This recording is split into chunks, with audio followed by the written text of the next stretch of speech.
Hello friend, welcome to your channel Gyan for exam. दोस्तों, आज के इस वीडियो में हम सब जानेंगे जो हमारी सीरीज चल रही थी क्रॉन ऑब्जेक्टिव। जो हमारी क्रॉन सीरीज चलाई जा रही है उसमें आज ये हमारा पार्ट 2 वीडियो होगी, सेकंड नंबर, जिसमें हम लोग बात करेंगे चैप्टर नंबर 3 जो कि एंशिएंट हिस्ट्री से हमारी चल रही थी सीरीज। अभी वर्तमान में प्राचीन भारत से संबंधित जो भी प्रश्न थे उसे हम लोग जान रहे थे, जिसमें इससे पहले के 2 चैप्टर हम लोगों ने कंप्लीट किया था। आज ये हमारा तीसरा चैप्टर होगा वैदिक काल, जिसमें हम लोग जानते हैं सिर्फ उसके डायरेक्ट ऑप्शन क्यों रैपिड फायर के तरह हम लोग इसको सॉल्व करते हैं, क्योंकि हम लोगों ने इसके सब्जेक्टिव ऑलरेडी पढ़ रखा है, जहाँ पर आपको NCERT सार संग्रह से आपको इसके सब्जेक्टिव पढ़ाए गए हैं। जो लोग उसे नहीं देखे हैं वह प्लेलिस्ट में जाएंगे, वहाँ पर NCERT सार संग्रह प्लेलिस्ट मिलेगा, वहाँ से आप लोग उसे भी ज़रूर जा कर के देख लेंगे। उसी NCERT सार संग्रह से संबंधित यहाँ पर हम लोग सिर्फ क्विक रिवीजन के तौर पर इसे ऑब्जेक्टिव लगाते हैं, जिससे आपको पता चल जाए कि आपकी तैयारी कितनी अच्छी चल रही है। जो लोग चैनल पर नए हैं वो चैनल को सब्सक्राइब कर लेंगे, साथ ही बेल आइकन को ऑन कर लेंगे, जिससे आपको समय समय पर नोटिफिकेशन मिलता रहे, और वीडियो को ज़्यादा से ज़्यादा लोगों तक शेयर, लाइक, कमेंट्स जरूर करेंगे। जो लोग इसके पार्ट 1 को नहीं देखे हैं वह एक बार जा कर के ज़रूर देखेंगे। आपको प्लेलिस्ट क्रॉन ऑब्जेक्टिव सीरीज का प्लेलिस्ट मिलेगा, वहाँ पर आप ज़रूर जा कर के देख लेंगे। प्राचीन भारत का इतिहास पार्ट 1 में आपको सैंधव सभ्यता और पाषाण काल बताए गए हैं। आज ये हमारी तीसरी चैप्टर होगी, जिसमें वैदिक काल का बात करेंगे। PDF के लिए आप लोग डिस्क्रिप्शन में दिए गए ग्रुप को ज्वाइन कर लेंगे, जहाँ पर व्हाट्सएप, टेलीग्राम और फेसबुक ग्रुप दिए गए हैं। खास करके आप पिछले PDFs को पाने के लिए टेलीग्राम को ज़रूर ज्वाइन करेंगे, और व्हाट्सएप ग्रुप पे क्विक रिस्पांस के लिए और अन्य सभी बातों के लिए आप व्हाट्सएप भी ज्वाइन करेंगे। साथ ही टेलीग्राम पर आपको डेली 2 टाइम, एक दोपहर का 2 बजे और एक शाम का 8 बजे आपको क्यूज कराई जाती है उन सभी टॉपिक्स से, जिससे कि आपको ऑलरेडी कंप्लीट किए हुए रहते हैं। चलिए बातें करेंगे आज लोग हम लोग वैदिक काल से। इसके पहला प्रश्न देखेंगे, और इसमें हम लोग ज़्यादा कुछ एक्सप्लेनेशन नहीं करते, सिर्फ डायरेक्ट फास्ट रूप से इसे रैपिड फायर के रूप में हम लोग आंसर करते चलते हैं। चलिए आप लोग वीडियो को एक बार ज़्यादा से ज़्यादा लोगों तक शेयर कर लेंगे, और कम से कम आप सभी लोग 10 ग्रुप में ज़रूर 10 फ्रेंड्स को ज़रूर शेयर करेंगे, ताकि आपको भी पढ़ने में मज़ा लगे, आपके दोस्तों के साथ कंपटीशन और हाई हो, जिससे कि आपका भी लेवल पता चलता चले। फटाफट एक बार आप लोग शेयर कर लीजिए, जिससे कि मैं आगे बढ़ूं और वीडियो को शुरू करेंगे। पहला प्रश्न शुरू करते हैं। पहला है, किस देवता के लिए ऋग्वेद में पुरंदर शब्द का प्रयोग हुआ है? इंद्र, अग्नि, वरुण या सोम? पुरंदर शब्द का प्रयोग किया गया है। आप लोग भी आंसर करते चलेंगे, जैसे आपको पता भी चल सके कि आपकी कितनी तैयारी बेहतर हुई है। पुरंदर शब्द का प्रयोग किया जाता है इंद्र के लिए। सही आंसर ऑप्शन ए। हर प्रश्न में आपको 3 सेकंड के टाइम दिए जाएंगे, जिससे आप अपना आंसर कमेंट्स में करते जाएंगे। दूसरा प्रश्न है, ऋग्वेद में विश्व शब्द का उल्लेख हुआ है कितनी बार? आंसर करेंगे। विश्व शब्द का उल्लेख है कुल 170 बार। तीसरा प्रश्न है, आर्य शब्द इंगित करता है नृजाति समूह से, यायावरी जन को, भाषा समूह को या श्रेष्ठ वंश को? आंसर करेंगे। सही आंसर ऑप्शन डी, श्रेष्ठ वंश को। आर्य शब्द का अर्थ होता है श्रेष्ठ वंश। चौथा प्रश्न है, क्लासिकीय संस्कृत में आर्य शब्द का अर्थ है? क्लासिकीय संस्कृत में जो आर्य शब्द का अर्थ बताया गया है, इसे एक उत्तम व्यक्ति या श्रेष्ठ व्यक्ति के रूप में जाना जाता है। अगला है 5वां प्रश्न, ऋग्वेद का कौन सा मंडल पूर्णतः सोम को समर्पित है?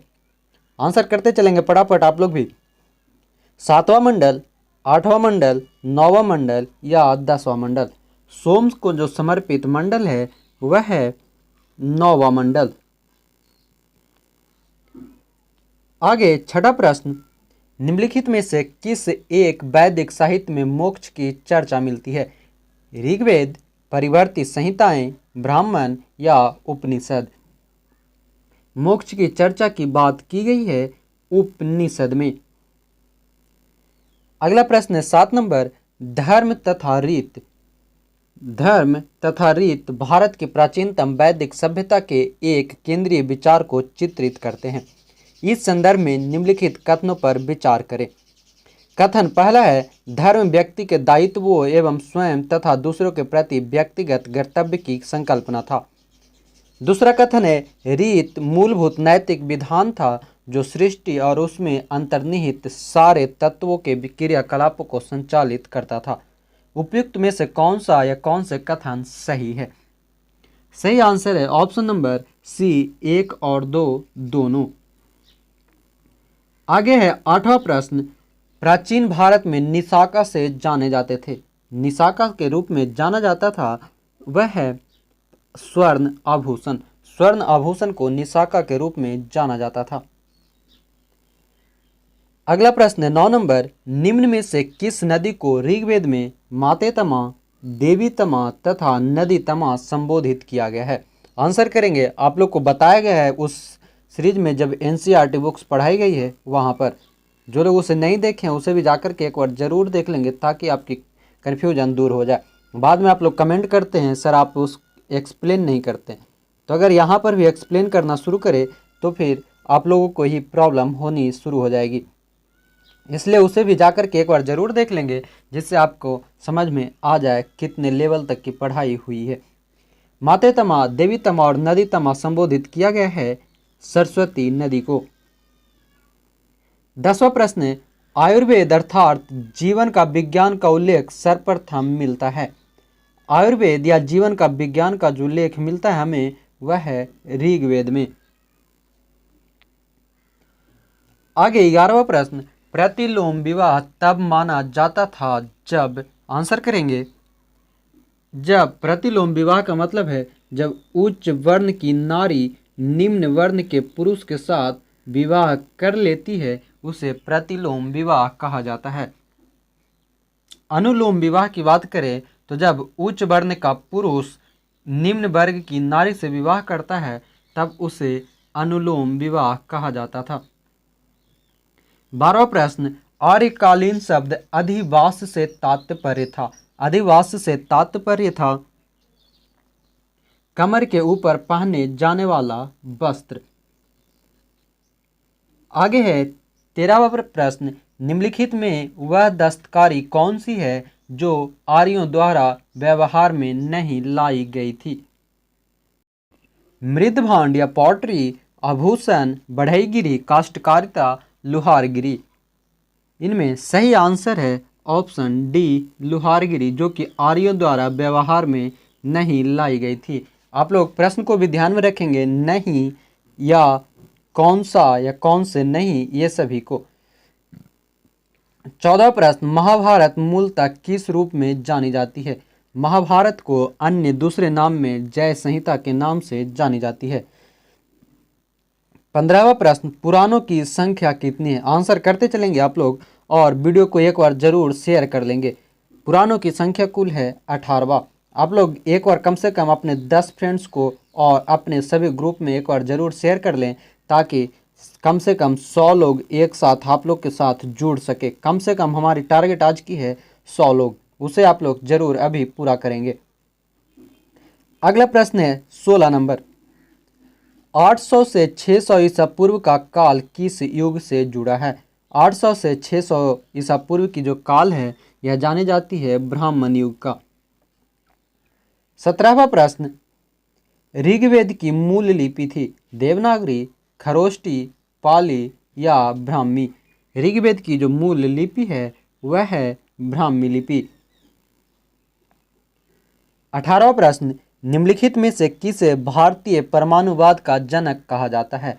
महर्षि कपिल, महर्षि गौतम, महर्षि कणाद या महर्षि पतंजलि? आंसर करेंगे भारतीय परमाणुवाद का जनक के नाम से महर्षि कणाद को जाना जाता है।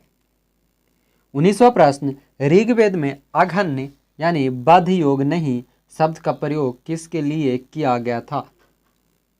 अघन्य शब्द का प्रयोग किया गया है गाय के लिए। 20वां प्रश्न, सबसे पुराना वेद कौन सा है? यजुर्वेद, ऋग्वेद, सामवेद या अथर्ववेद? सबसे पुरानी वेद है वह है ऋग्वेद। 21वां प्रश्न, निम्न में से कौन सी स्मृति प्राचीनतम है? सबसे प्राचीनतम स्मृति है वह है मनुस्मृति। 22वां प्रश्न, किस वेद में सभा को नरिष्ठ कहा गया है?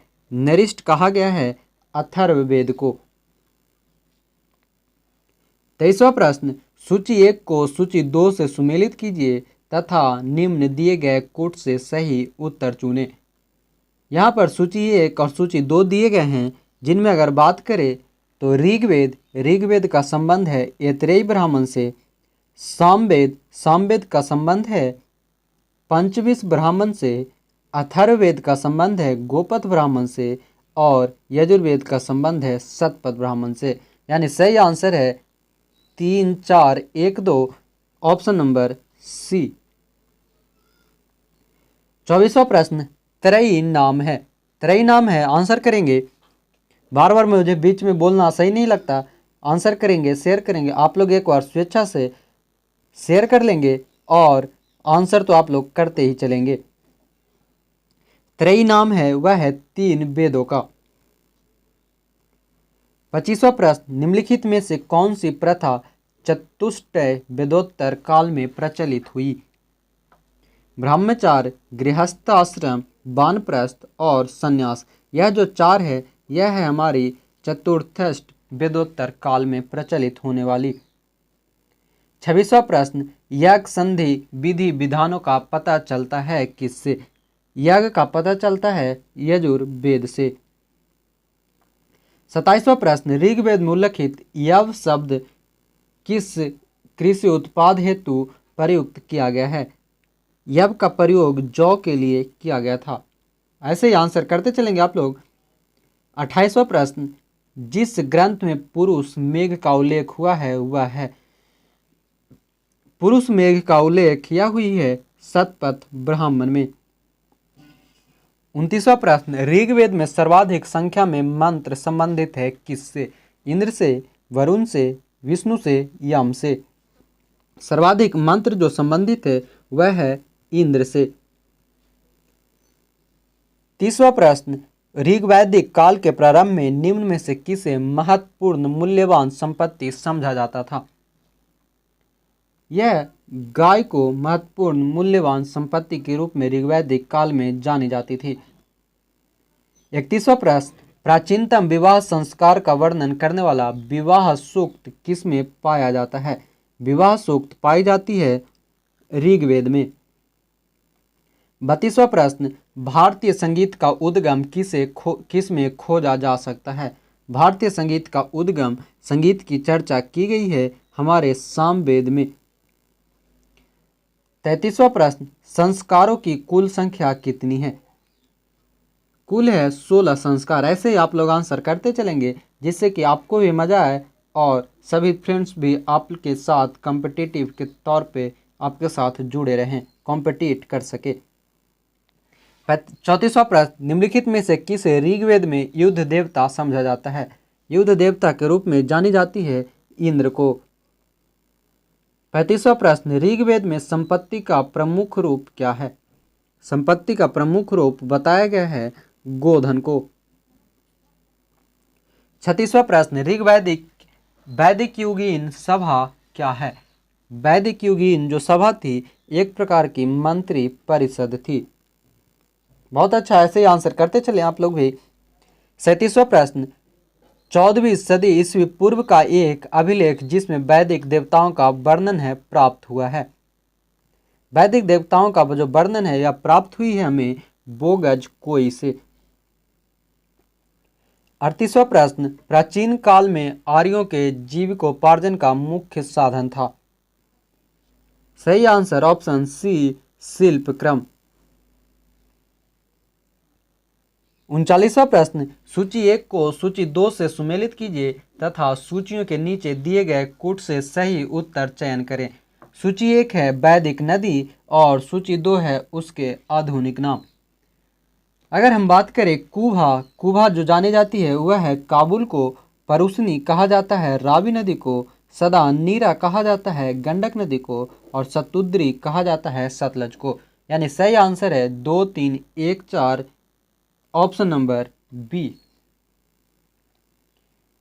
40वां प्रश्न, निम्नलिखित में किसका संकलन ऋग्वेद पर आधारित है? यजुर्वेद, सामवेद, अथर्ववेद या उपयुक्त कोई नहीं। ऋग्वेद पर आधारित जो संकलन है वह है सामवेद। 41वां प्रश्न, उत्तर वैदिक काल माना जाता है। उत्तर वैदिक काल का जो संबंध है वह है 1000 ईस्वी पूर्व से 600 ईस्वी पूर्व में। 42वां प्रश्न, शुल्ब सूत्र किस विषय से संबंधित है? ज्यामिति, ज्योतिष, गणित या खगोल? आंसर करेंगे जल्दी जल्दी। सही आंसर है शुल्ब सूत्र, ऑप्शन नंबर सी। आप लोग आंसर के साथ में क्वेश्चन नंबर भी लिखेंगे जिससे पता चले कि आप कौन से प्रश्न का आंसर कर रहे हैं। 43वां प्रश्न, गोपथ ब्राह्मण संबंधित है। गोपथ ब्राह्मण का संबंध है अथर्ववेद से। 44वां प्रश्न, सुमेलित कीजिए। सुमेलित करना है 44वां प्रश्न को, तो यहाँ पर अथर्ववेद का बात करें तो यह है औषधियों, जादू टोना से संबंधित। ऋग्वेद है ईश्वर की महिमा से संबंधित। यजुर्वेद में बलिदान विधि बताई गई है और सामवेद संगीत से संबंधित है। सही आंसर है 3, 1, 2, 4, ऑप्शन नंबर ए। 45वां प्रश्न, उपनिषदों का मुख्य विषय है सामाजिक व्यवस्था, दर्शन, विधि या राज्य? सही आंसर ऑप्शन बी, दर्शन। 46वां प्रश्न, निम्नलिखित में से वैदिक साहित्य का सही क्रम कौन सा है? वैदिक साहित्य का सही क्रम बताई जाती है वैदिक संहिता, ब्राह्मण, आरण्यक और उपनिषद। सही आंसर ऑप्शन ए। बहुत अच्छा, ऐसे ही आंसर करते रहेंगे। 47वां प्रश्न, प्राचीन भारतीय समाज के प्रसंग में निम्नलिखित शब्दों में से कौन सा शेष 3 के वर्ग का नहीं है? सही आंसर ऑप्शन सी, कोश। 48वां प्रश्न, गायत्री मंत्र की रचना किसने की थी?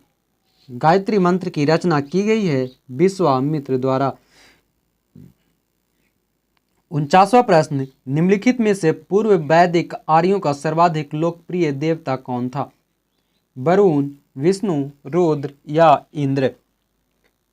सही आंसर ऑप्शन डी, इंद्र। 50वां प्रश्न, वैदिक काल में किस जानवर को अघन्य नाम माना गया है? अघन्य के नाम से जाना गया था, यह है गाय। अघन्य का मतलब होता है बाध्य करने योग्य नहीं। 51वां प्रश्न, कौन से 3 वेद संयुक्त रूप से त्रयी या वेद त्रयी कहलाते हैं? वेद त्रयी के नाम से जाना जाता है ऋग्वेद, यजुर्वेद और सामवेद को।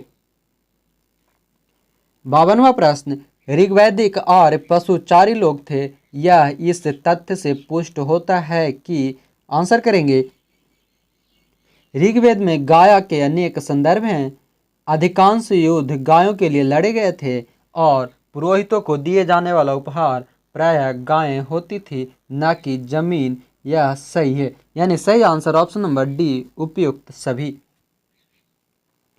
53वां प्रश्न, बोगज कोई महत्वपूर्ण है क्योंकि? बोगज कोई महत्वपूर्ण है क्योंकि यहाँ से प्राप्त अभिलेखों में वैदिक सभ्यताओं एवं देवियों का नामोल्लेख मिलता है। सही आंसर ऑप्शन नंबर बी। आगे 54 नंबर प्रश्न, वर्ण व्यवस्था से संबंधित पुरुष सूक्त मूलतः पाया जाता है। पुरुष सूक्त पाई जाती है, यह है ऑप्शन सी, ऋग्वेद में। आंसर करते चलेंगे, बहुत अच्छा। इसी प्रकार आप लोग आंसर करते रहें और जो अभी तक वीडियो को शेयर नहीं किए हैं वह एक बार जल्दी से आप शेयर कर लें। 55वां प्रश्न, ऋग्वेद है एक स्रोतों का संकलन। 56वां प्रश्न, किस वैदिक ग्रंथ में वर्ण शब्द का सर्वप्रथम नामोल्लेख मिलता है? वर्ण शब्द का नामोल्लेख मिलती है वह है ऋग्वेद में। 57वां प्रश्न, वैदिक नदी कुबा का स्थान कहाँ निर्धारित होना चाहिए? अफगानिस्तान में, चीनी तुर्किस्तान में, कश्मीर में या पंजाब में? कुबा नदी जो स्थित है या स्थित है अफगानिस्तान काबुल में। 58वां प्रश्न, अध्यात्म ज्ञान के विषय में नचिकेता और यम का संवाद किस उपनिषद से प्राप्त हुआ है? बृहदारण्यक उपनिषद, छांदोग उपनिषद, कठोपनिषद में या केन उपनिषद में? जो नचिकेता और यम की जो संवाद है इसकी वर्णन हमें देखने को मिलती है कठोपनिषद में। अगला है 59 नंबर प्रश्न, ऋग्वेद में ऋचाएं कितनी है? ऋग्वेद में ऋचाओं की कुल संख्या है, आंसर करेंगे ये लोग सभी जानते होंगे आप, 1028 ऋचाएं हैं। 60वां प्रश्न, आरंभिक वैदिक साहित्य में सर्वाधिक वर्णित नदी कौन सी है? सबसे ज्यादा वर्णन किस नदी की मिलती है? वह है सिंधु नदी।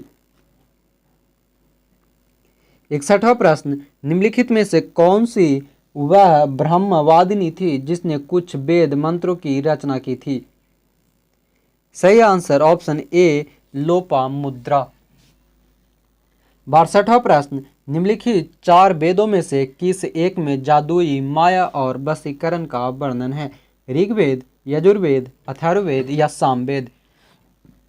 आंसर करेंगे जादुई माया, वशीकरण, जादू टोना, इन सभी का वर्णन हमें अथर्ववेद में मिलता है।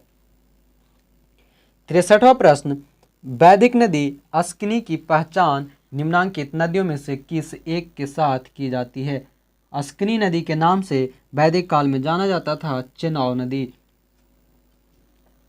आगे 64वां प्रश्न, ऋग्वैदिक काल में निष्क शब्द का प्रयोग एक आभूषण के लिए होता था, किंतु परिवर्ती काल में इसका प्रयोग इस अर्थ में हुआ। निष्क का वर्तमान में अर्थ होता है सिक्का के रूप में। 65वां प्रश्न, ऋग्वेद में निम्नांकित किन नदियों का उल्लेख अफगानिस्तान के साथ आर्यों के संबंध का सूचक है? आर्यों के संबंध का सूचक है कुबा और क्रमु नदी। आप लोगों ने शेयर नहीं कर रहा है क्योंकि अभी तक 100 लोग भी नहीं पूरे हुए हैं। आप लोग जल्दी से इसे शेयर कर दें ताकि 100 लोग कम से कम कंप्लीट हो सके। ये आपका टास्क है, जल्दी जल्दी आप इसे शेयर करें और लोगों को जल्दी ज्वाइन करें। चलिए अगला प्रश्न है 66वां नंबर, सूची 1 को सूची 2 से सुमेलित कीजिए तथा नीचे दिए गए कूट से सही उत्तर चुनें। सूची 1 और सूची 2। यहाँ पर अगर बात करें तो ऋग्वेद जो है यह स्रोत एवं प्रार्थनाएं। यजुर्वेद इसका संबंध संगीतमय स्रोत से।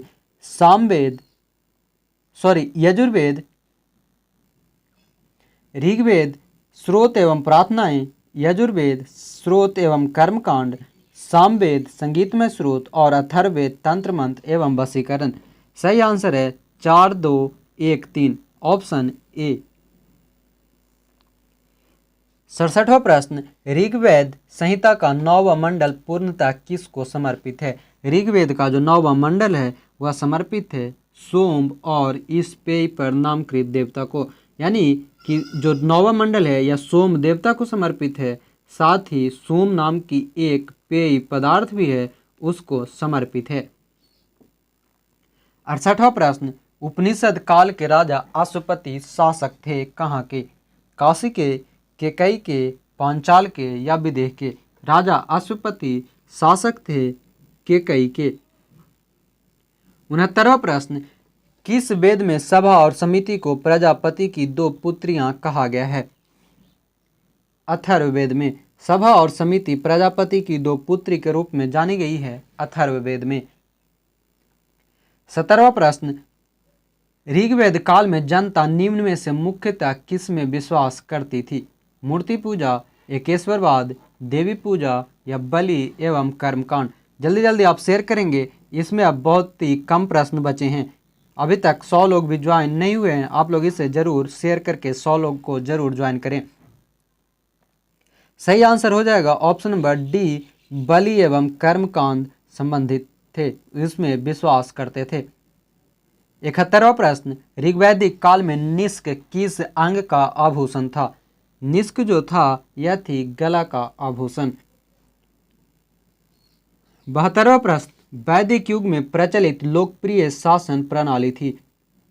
निरंकुश, प्रजातंत्र, गणतंत्र या वंश परंपरागत राजतंत्र? सही आंसर ऑप्शन डी, वंश परंपरागत राजतंत्र। 73वां प्रश्न, सर्ग, प्रतिसर्ग, वंश, मनवंतर और वंशानुचरित संकेतक है किसके? सही आंसर ऑप्शन बी, पुराणों के। 74वां प्रश्न, अवेस्ता और ऋग्वेद में समानता है? अवेस्ता किस क्षेत्र से संबंधित है? अवेस्ता का जो संबंध है यह ईरान से संबंधित है। बहुत अच्छा आंसर करते चलेंगे, बहुत बढ़िया। 75 नंबर, ऋग्वैदिक धर्म था बहुदेववादी, एकेश्वरवादी या अद्वैतवादी या निवृत्त मार्गी? ऋग्वैदिक जो धर्म था यह संबंधित है बहुदेववादी से। 76वां प्रश्न, साख्य, योग, न्याय, वैशेषिक, मीमांसा एवं वेदांत इन 6 भिन्न भारतीय दर्शनों की स्पष्ट रूप से अभिव्यक्ति हुई कहाँ? वैदिक युग में। सही आंसर ऑप्शन ए। 77वां प्रश्न, निम्नलिखित अभिलेखों में से कौन सा ईरान से भारत में आर्यों के आने की सूचना देता है? सही आंसर ऑप्शन सी, बोगज कोई। 78वां प्रश्न, गोत्र शब्द का प्रयोग सर्वप्रथम हुआ था कहाँ? अथर्ववेद, यजुर्वेद, सामवेद या ऋग्वेद में? गोत्र शब्द का जो प्रयोग की गई सही आंसर है ऑप्शन नंबर बी, ऋग्वेद में। 79वां प्रश्न, निम्नलिखित में से किसने आर्यों के आदि देश के बारे में लिखा था? बाल गंगाधर तिलक ने। 80वां प्रश्न, श्रीमद् भागवत गीता मौलिक रूप से किस भाषा में लिखी गई थी? श्रीमद् भागवत गीता का संबंध है संस्कृत भाषा से। 81वां प्रश्न, सुमेलित कीजिए। सुमेलित करना है। अगर बात करें अथर्ववेद का तो अथर्ववेद संबंधित है औषधियों से संबंधित, ऋग्वेद संबंधित है ईश्वर महिमा से, यजुर्वेद संबंधित है बलिदान विधि से और सामवेद संबंधित है संगीत से। सही आंसर हो जाएगा 3, 1, 2, 4 ऑप्शन नंबर ए। 82वां प्रश्न, पूर्व वैदिक आर्यों का धर्म प्रमुखता था? भक्ति, मूर्ति पूजा और यज्ञ, प्रकृति पूजा और यज्ञ, प्रकृति पूजा और भक्ति? सही आंसर ऑप्शन सी, प्रकृति पूजा और यज्ञ। अगला प्रश्न है 83 नंबर, सर्वाधिक ऋग्वैदिक सूक्त समर्पित है किसको? सर्वाधिक सूक्त ऋग्वैदिक सूक्त जो है यह समर्पित है इंद्र को। 84वां प्रश्न, ऋग्वेद में उल्लिखित प्रसिद्ध 10 राजाओं का युद्ध किस नदी के किनारे लड़ा गया था? 10 राजाओं का युद्ध या 10 राज्यों का युद्ध जो लड़ी गई थी वह है परुशनी नदी। 85वां प्रश्न, शतपथ ब्राह्मण में उल्लिखित राजा विदेह माधव से संबंधित ऋषि थे? ऋषि भारद्वाज, ऋषि वशिष्ठ, ऋषि विश्वामित्र या ऋषि गौतम रहुगन? सही आंसर ऑप्शन नंबर डी, ऋषि Gautam Rahugan, option number D. 86वां प्रश्न, गायत्री मंत्र किस पुस्तक में मिलता है? गायत्री मंत्र जो मिलती है यह है ऋग्वेद में। आगे 87वां प्रश्न, वैदिक साहित्य का महत्वपूर्ण अंग है? शतपथ ब्राह्मण, अथर्ववेद, शुल्बसूत्र या छांदोग्य उपनिषद? वैदिक गणित का जो महत्वपूर्ण अंग है वह है शुल्बसूत्र। 88वां प्रश्न, सत्यमेव जयते शब्द कहाँ से लिया गया है? सही आंसर ऑप्शन डी, मुंडकोपनिषद से। आंसर करते रहेंगे, बस कुछ ही प्रश्न और बचे हैं इसके। 89वां प्रश्न, वैदिक कर्म कांड में होता का संबंध है किससे?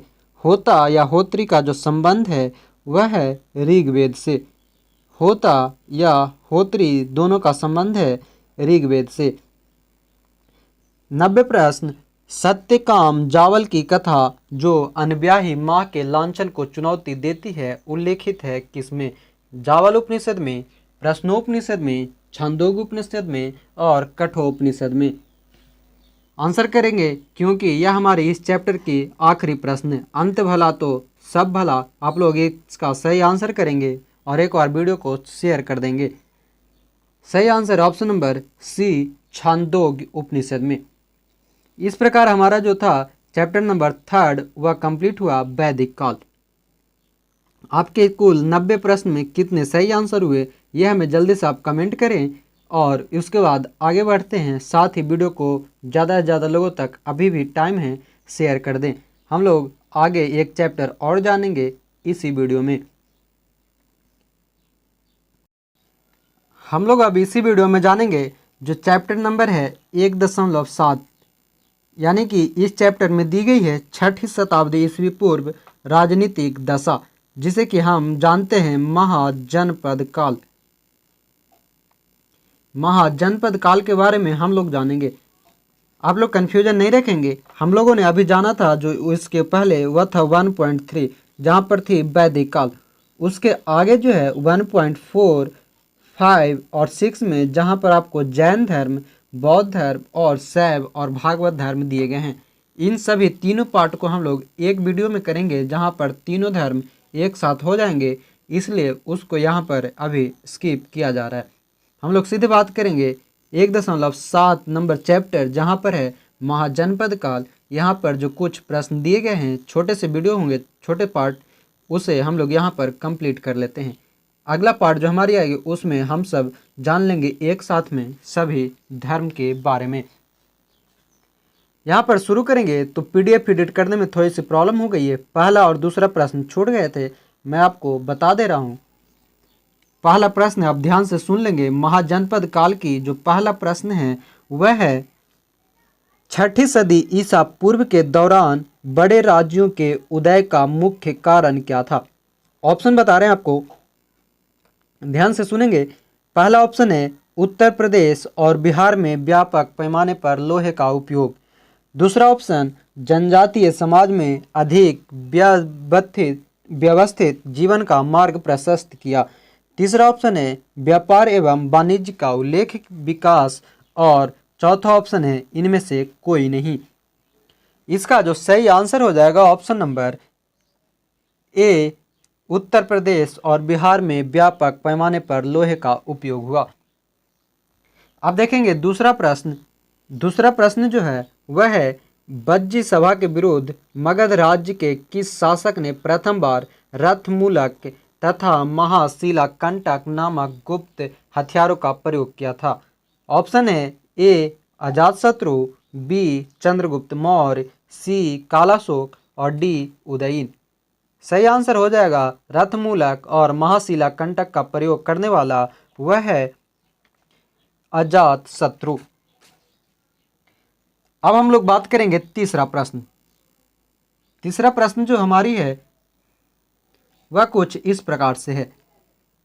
6वीं शताब्दी ईसा पूर्व के 16 महाजनपदों के विषय में निम्नलिखित में से किस बौद्ध ग्रंथ में सूचना मिलती है। बौद्ध ग्रंथ में जो सूचना मिलती है वह है अंगुत्तर निकाय में। चौथा प्रश्न नंद वंश के पश्चात मगध पर किस राजवंश ने शासन किया। नंद वंश के बाद जो शासन किया था वह है मौर्य वंश। घनानंद को हराकर चंद्रगुप्त मौर्य ने मौर्य वंश की स्थापना की थी और इसके प्रधान सेवक या प्रधानमंत्री कह सकते हुआ था चाणक्य। पांचवा प्रश्न निम्नलिखित में से कौन सा ईसा पूर्व 6वीं शताब्दी में प्रारंभ में भारत का सर्वाधिक शक्तिशाली नगर राज्य था। गांधार, कंबोज, काशी या मगध। सही answer option number D Magadh. छठा प्रश्न निम्न में से किन ग्रंथों में प्राचीन भारत के 16 महाजनपदों यानी षोडश महाजनपद की सूची मिलती है। नीचे दिए गए कोट में सही उत्तर का चयन करें।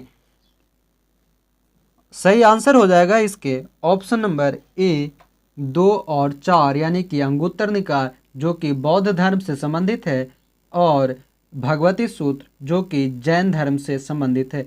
इन दोनों के बारे में जो हमारी जो अभी छुट्टी है वह हम लोग अगले वीडियो में करेंगे, जहाँ पर आपको बौद्ध धर्म, जैन धर्म और शैव धर्म, भागवत धर्म के बारे में सभी ऑब्जेक्टिव प्रश्न दिए जाएंगे।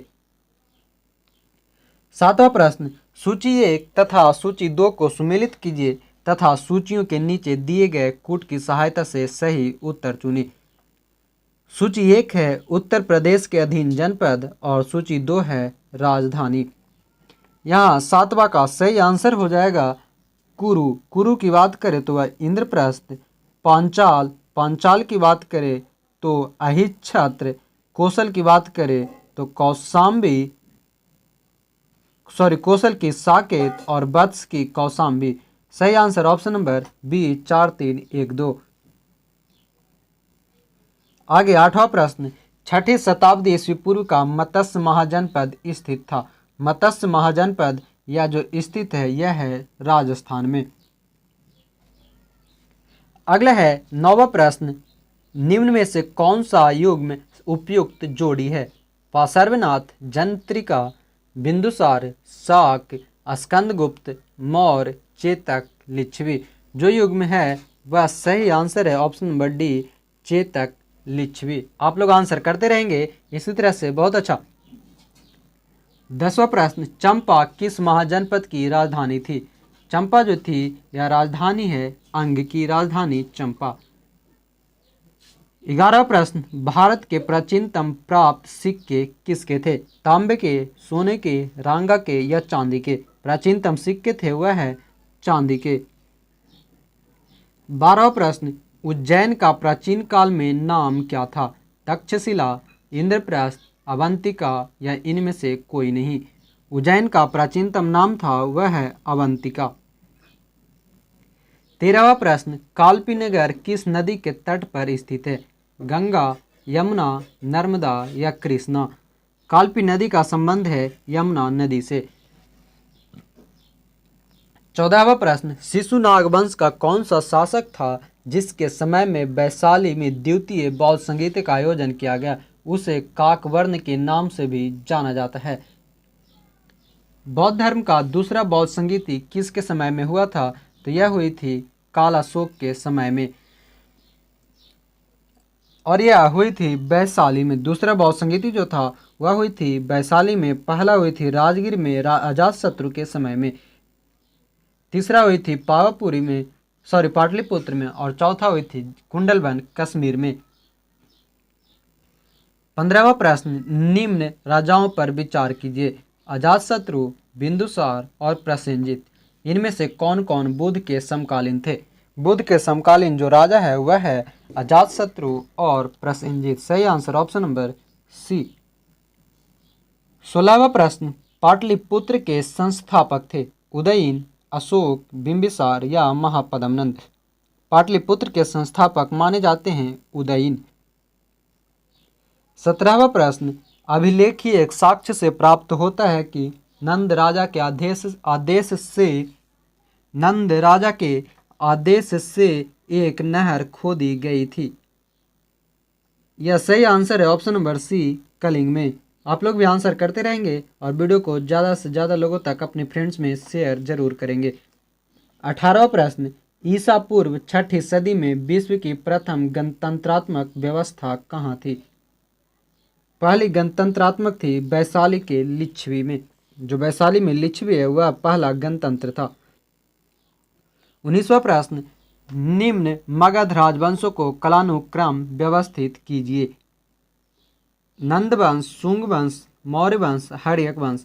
उत्तर निम्न कूटों से चुनना है, तो सही आंसर हो जाएगा ऑप्शन नंबर बी, पहले हर्यक वंश जो कि बिंबिसार, फिर आया नंद वंश घनानंद जो इसके नंद वंश के संस्थापक हुए महापद्मनंद, तीसरा था मौर्य वंश जिसके संस्थापक चंद्रगुप्त मौर्य, और चौथा था उसके बाद मौर्य के बाद शुंग जो था उसके संस्थापक पुष्यभूति शुंग था। आगे है 20वां प्रश्न है, मगध के किस प्रारंभिक शासक ने राज्यारोहण के लिए अपने पिता की हत्या की एवं स्वयं इसी कारणवश अपने पुत्र द्वारा मारा गया था? मगध का जो वंश था वह इसमें पहला जो हुआ मारा गया था उसने अपने पिता को मारा। अजातशत्रु ने बिंबिसार को और अजातशत्रु को मारा उसके पुत्र उदयन ने। इसलिए इसे हर्यक वंश को पितृहंता वंश के नाम से भी जाना जाता है। 21वां प्रश्न, 6वीं शताब्दी ईस्वी पूर्व में सुक्तिमती राजधानी थी किसकी? सुक्तिमती राजधानी थी चेदी महाजनपद की। 22वां प्रश्न, विश्व का पहला गणतंत्र वैशाली में किसके द्वारा स्थापित किया गया था? लिच्छवी के द्वारा। आगे 23वां प्रश्न, सूची 1 तथा सूची 2 को सुमेलित कीजिए तथा सूचियों के नीचे दिए गए कूट की सहायता से सही उत्तर चुनिए।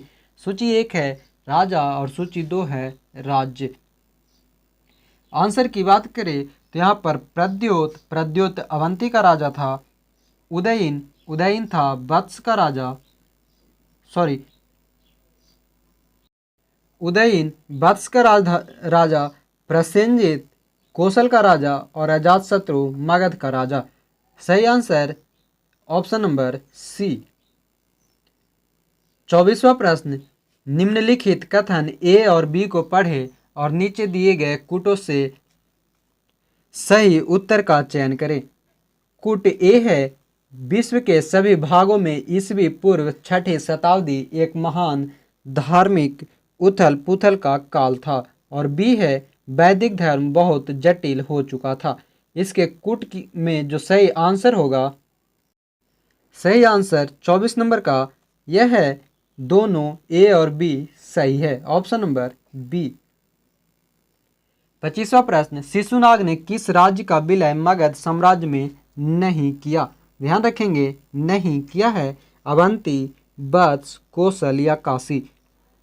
यह सही आंसर ऑप्शन नंबर ए, अवंती को मगध में विलय नहीं किया था। अन्य सभी वत्स, कौशल और काशी को किया था। आंसर करते चलेंगे। 26वां प्रश्न है, काशी और लिच्छवी का विलय मगध साम्राज्य में किसने किया? यह किया था अजातशत्रु ने। 27वां प्रश्न, गौतम बुद्ध के समय का प्रसिद्ध वैद्य जीवक किसके दरबार से संबंधित था? बिंबिसार, चंड प्रद्योत, प्रसेनजित या उदयन। सही answer option number A, Bimbisara. 28वां प्रश्न, प्रथम मगध साम्राज्य का उत्कर्ष किस सदी में हुआ था? प्रथम मगध साम्राज्य का जो उत्कर्ष मानी जाती है वह है 6ठी सदी ईस्वी पूर्व में। 29वां प्रश्न, मालवा क्षेत्र पर मगध की सत्ता का विस्तार निम्न में से किस शासनकाल में हुआ था? बिंबिसार के, अजातशत्रु के, उदयभद्र के या शिशुनाग के। सही answer option number D, Shishunag के। मगध की जो सत्ता का विस्तार हुआ था वह शिशुनाग के काल में हुआ था। 30वां प्रश्न, मगध का कौन सा सम्राट अप्रो परशुराम के नाम से जाना जाता है? अप्रो परशुराम के नाम से जानी जाती है वह है महापद्मनंद, जो कि नंद वंश का संस्थापक था। 31वां प्रश्न, राजा नंद का उल्लेख किस अभिलेख में मिलता है? राजा नंद का जो लेख है वह है खारवेल का हाथी गुम्फा अभिलेख में। 32वां प्रश्न, मगध की राजधानी कौन सी थी? मगध की राजधानी यह है गिरिब्रज राजगीर में। 33वां प्रश्न जो है वह है, पाली ग्रंथों में गांव के मुखिया को क्या कहा गया है? पाली ग्रंथ में गांव के मुखिया को कहा गया है ग्रामक, भोजक या ग्राम सेवक, ज्येष्ठक या ग्रामपति। 33 का सही आंसर है ऑप्शन नंबर बी, भोजक या ग्राम से भोजक। 34वां प्रश्न, किस प्रकार का मृदभांड पॉटरी भारत में द्वितीय नगरीकरण या शहरीकरण के प्रारंभ का प्रतीक माना गया है? गुरुवंश का मृदभांड, चित्रित धूसर मृदभांड, उत्तरी काले पॉलिशकृत बर्तन या काले और लाल बर्तन। 34 का सही आंसर है ऑप्शन नंबर सी, उत्तरी काले पॉलिशकृत बर्तन। 35वां प्रश्न, पाटलिपुत्र को किस शासक ने सर्वप्रथम अपनी राजधानी बनाया? चंद्रगुप्त मौर्य, अशोक महान, चंद्रगुप्त विक्रमादित्य और कनिष्क। सही आंसर है ऑप्शन नंबर ए, पाटलिपुत्र को राजधानी बनाया था चंद्रगुप्त मौर्य ने। 36वां प्रश्न, मगध की प्रारंभिक राजधानी कौन सी थी? आंसर करेंगे ऑप्शन नंबर सी, राजगिरी, गिरिब्रज या वर्तमान का राजगीर, जो कि बिहार के नालंदा जिला में स्थित है। 37वां प्रश्न, अभिलेखीय साक्ष्य से प्रकट होता है कि नंद राजा के आदेश से एक नहर खोदी गई थी। कहाँ? अंग में, बंग में, कलिंग में या मगध में? सही answer option number C, Kalinga में। 38वां प्रश्न, निम्नलिखित में से कौन एक मगध साम्राज्य की राजधानी नहीं रहा? गिरिब्रज, राजगिरी, पाटलिपुत्र या कौशाम्बी? मगध की राजधानी जो नहीं रहा, आंसर करेंगे सही answer option number D, Kaushambi. 39वां प्रश्न, अजातशत्रु के वंश का नाम क्या था? अजातशत्रु जो संबंधित था वह था हर्यक वंश। इसे प्रीतहंता वंश के नाम से भी जाना जाता है। 40वां प्रश्न, सिकंदर के हमले के समय उत्तर भारत पर निम्नलिखित राजवंशों में से किस एक का शासन था? नंद का, मौर्य का, शुंग का या कनब का? सिकंदर जब 326 ईस्वी में आक्रमण किया था उस समय वहां पर राजा था नंद वंश का शासक था। 41वां, 16 महाजनपदों के युग में मथुरा इनमें से किसकी राजधानी है? मथुरा जो राजधानी है वह है सूरसेन की राजधानी मथुरा। 42वां प्रश्न, गोदावरी नदी के तट पर स्थित महाजनपद था। गोदावरी नदी के तट पर जो स्थित है यह है अस्मक महाजनपद, जो कि दक्षिण भारत की एकमात्र महाजनपद है। तो फ्रेंड्स, इस प्रकार से हमारा कंप्लीट हुआ। यह थी 16 महाजनपद या कह सकते हैं 6ठी सदी ईस्वी पूर्व की राजनीतिक दशा चैप्टर से। अब आगे के जो है वह है बौद्ध धर्म, जैन धर्म और शैव भागवत धर्म। ये सभी का अगले पार्ट में हम लोग देखेंगे सभी वस्तुनिष्ठ प्रश्न को। उम्मीद है आपको ये वीडियो पसंद आ रहे होंगे। जो लोग चैनल पे नए हैं वो चैनल को सब्सक्राइब कर लेंगे, साथ ही बेल आइकन को ऑन कर लेंगे, जिससे आपको समय समय पे नोटिफिकेशन मिलता रहे, और वीडियो को ज़्यादा से ज़्यादा लोगों तक शेयर करते रहेंगे। आप लोग हमें कमेंट्स करके ज़रूर बताएंगे आपको अगला जो चैप्टर है वह बौद्ध धर्म का ही चाहिए या किसी अन्य का। पीडीएफ के लिए आप लोग डिस्क्रिप्शन में दिए गए लिंक से ग्रुप को एक बार जरूर ज्वाइन कर लेंगे, जहां पर आपको पीडीएफ दिए जाएंगे, साथ ही इससे संबंधित क्यूज भी डेली कराए जाते हैं। इसी के साथ जय हिंद, धन्यवाद।